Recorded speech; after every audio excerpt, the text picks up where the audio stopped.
for joining me again. Hold on, I look pale. Okay, that's better. So, in the last video that I did, it was an energy update.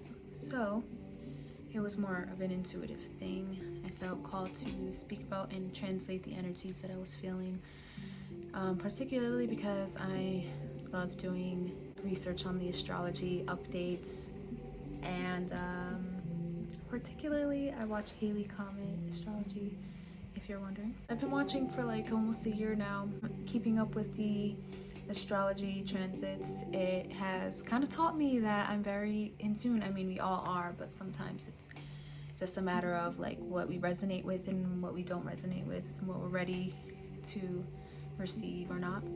So something, told me to make use of what I was going through. All right, this reflection is annoying me, so even though I'm a little blind. So I felt like called in the past couple days to speak about my experiences with social media and how it has kind of run its course, I guess. And I don't know if it's particularly social media or if it's Twitter. Like I said before, I have a relationship with Twitter since 2012-ish or 2011, I don't know. It got me through a lot of stuff. It was an outlet for me to speak my mind, especially in my environment where I was shut down a lot. I was still in high school at that time, so it helped me to be expressive. So it was really cool at a couple of points in my life. I don't know why I'm so cheesy.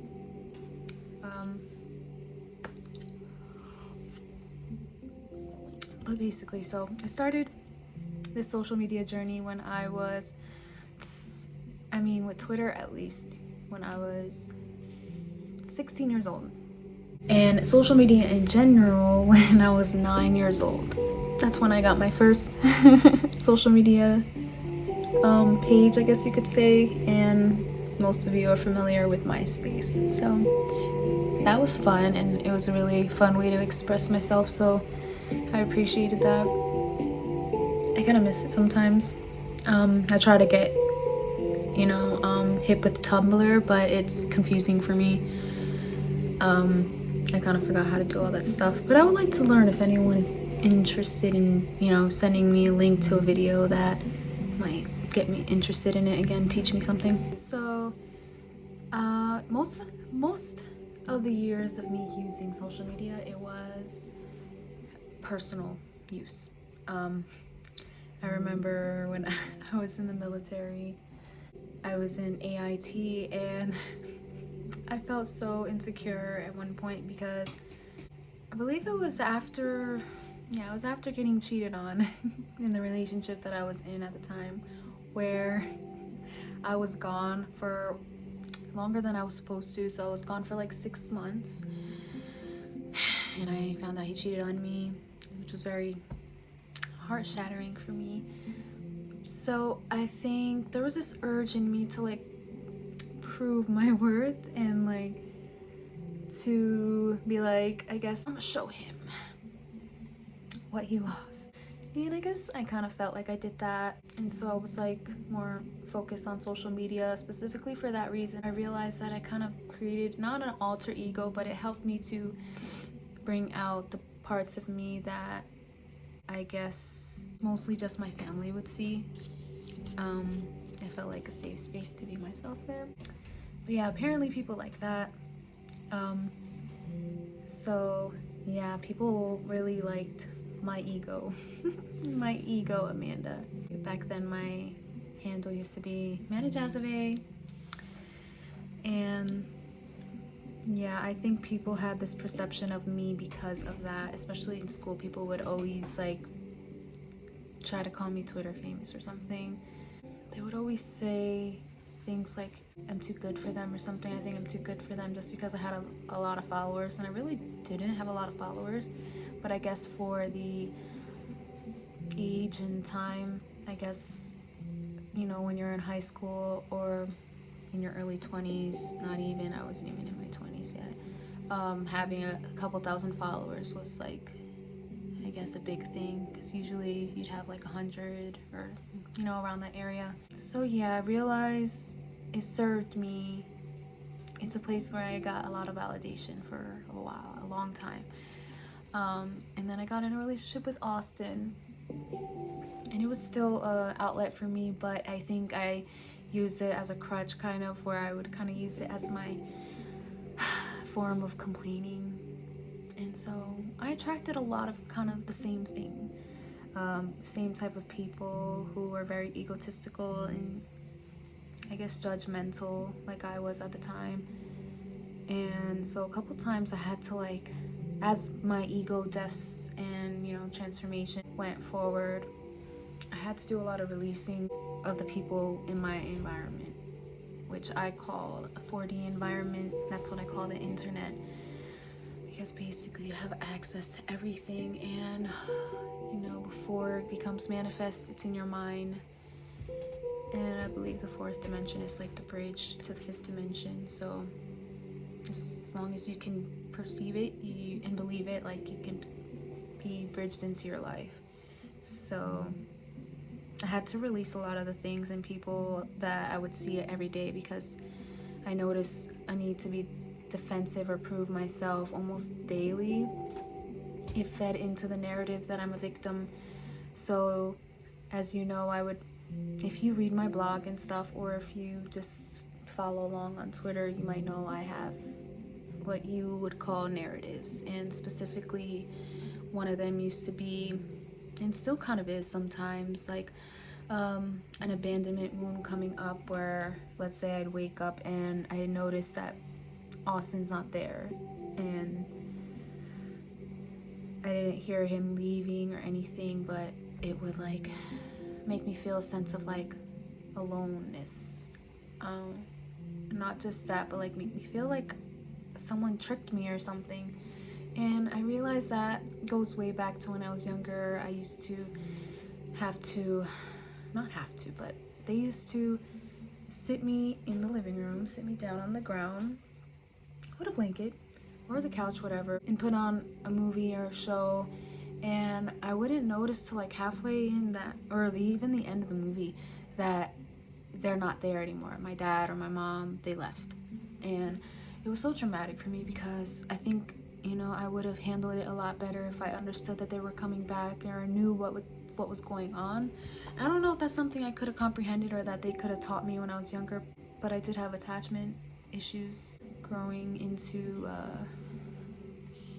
kindergarten and first grade. So I think that maybe is a reflection of their parenting. So when I'd wake up in the morning, that would be triggered again when he wasn't there, and when I didn't know where he was or that he even left. Because, you know, on our best days, he will sleep in with me or give me a kiss on the forehead or something, and ask me if I want breakfast or something. So yeah, that feeling, it would feel like a void in my heart. And for a long time, I didn't realize it kind of boosted it, like, perpetuated this loop of, like, feeling unworthy and unloved and abandoned. And I would project that onto Austin unknowingly. Like, it felt really real, the justifications and the stories that my mind would tell me. I don't even know if I want to get into detail, but I think every woman has a fear of, like, am I being cheated on or something? Hope if you don't, I'm glad. But I've been cheated on in literally every other relationship, so that was a big thing I had to let go, release the fear of getting cheated on. So that's just an example. Another example would be, like, maybe just feeling like you're not a priority. At times when I'm feeling low, I've gotten, like, kind of jealous, not necessarily jealous, but felt like I wasn't much of a priority if Austin was playing video games early in the morning, and my mind would tell me a story like, oh, he didn't do this or that, like I'm entitled to his time. And I'm starting to realize that those narratives are what make this whole thing seem real, and it makes us feel justified to feel the way we feel and feel unempowered, but it's also just that. The solution is in the problem. So anything that makes us feel unempowered is pretty much our narrative being triggered. And so this narrative would kind of be like a really big loop for me, and it would be the catalyst for all other triggers. Sometimes if I didn't notice it, if I kind of started going down the rabbit hole, other aspects of my insecurities or my traumas would come in, making it harder, even harder, to navigate what I'm going through and what I'm feeling, and make it easier to project. So I'm saying this because when I would go on social media, it would perpetuate that as well, especially if I didn't give myself the time to just like focus on me in the morning. Like if I feel annoyed or something, or if there's a story going on in my head telling me that so and so is trying to hurt me or whatever, or I'm not loved or anything disempowering, victim mindset, it's not productive to go on social media, because what it's going to do is I'm going to be attracted to the things that also feed into that. It's a really good way to notice the law of attraction almost like instantly. So it helps me, though. It does help me to recognize when I'm in a state of like contrast or going upstream, going against resistance. So it's been helpful in that way.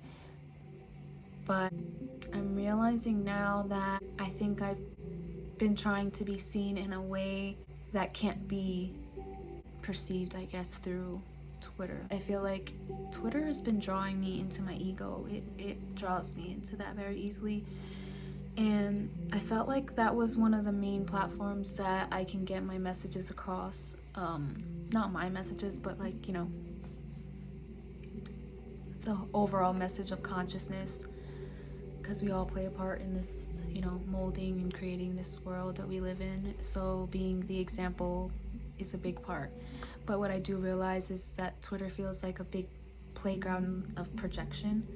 So it's been almost too easy to get in my own way when I get on there. The tendency to people please and to be perceived in a way that is favorable for me, it's like very strong, and sometimes it's hard to remember to shake off other people's energy. So I'm realizing that I think I've been using it as a crutch, and maybe even an echo chamber, I don't know. But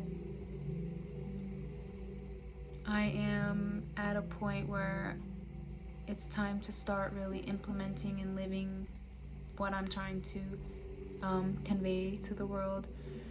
And not only that, but to start putting myself out there in a more authentic way, which I feel being on video is more authentic, because I'm just letting things flow to me, and in an intuitive way. I think I've come to the point where I can recognize my intuition and where it's guiding me to relay a message, or to embody it, or to just simply be and lay low for a little bit.